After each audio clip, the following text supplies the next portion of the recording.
হচ্ছে এরাই প্রথম এখানে দরবার হলের খবর নিয়ে আসে। বেলা 9:45টার দিকে অস্ত্রাগারের ভেতরের কয়েকটি কক্ষে তালা দিতে দেখা গেছে একজনকে। সিসিটিভির ক্যামেরার ছবি অনুযায়ী সকাল 10:23 10-15 জনের মতো বিডিআর জওয়ান অস্ত্রাগার দখল করতে আসে।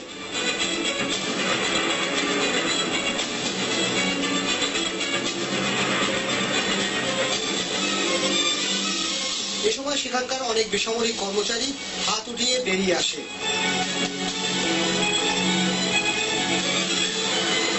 পরে এক সেনা কর্মকর্তাকে সামনে পেয়ে প্রথমে একজন এবং পরে অনেকে মিলে তাকে মারধর করে।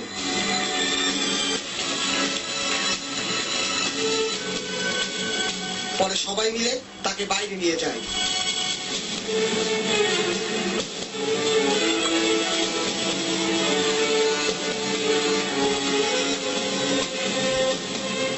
একই সময় ভেতরে সেনা কর্মকর্তাদের খোঁজে কক্ষে কক্ষে তল্লাশি চালায় সশস্ত্র বিডিআর জওয়ানরা।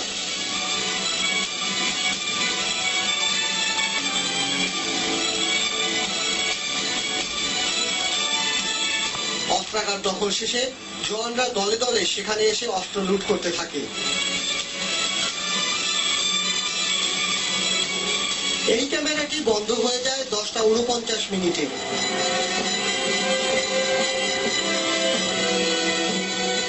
অস্ত্রাগারের অন্য অংশে বিডিআর জওয়ানরা ঊর্ধ্বতন কর্মকর্তাদের জিম্মি করে।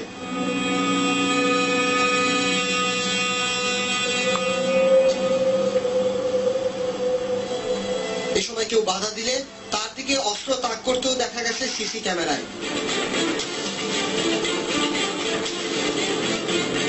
সকাল 11:17 প্রথম গোলাবারুদের গুদামের দরজা ভাঙা হয়।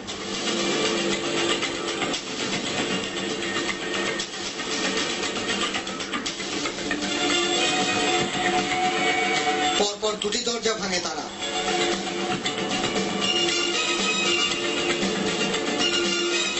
এরপর সেখান থেকে প্রথমে একটি পিকআপ ভ্যানে করে গোলাবারুদের বাক্স ওঠানো হয়। এরপর আনা হয় একটি বড় গাড়ি। 11:46 এই ক্যামেরাটিও নষ্ট করে ফেলে তারা। অস্ত্রাগারের আশেপাশে থাকা 9টি ক্যামেরা দিয়ে ওই দিনের ছবি সংগ্রহ করেছে তদন্ত কর্মকর্তারা,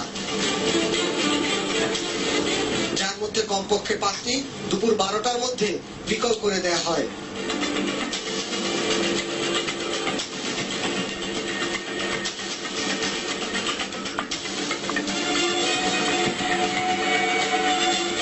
পারভেজ রেজা, ওয়ান নিউজ, ঢাকা।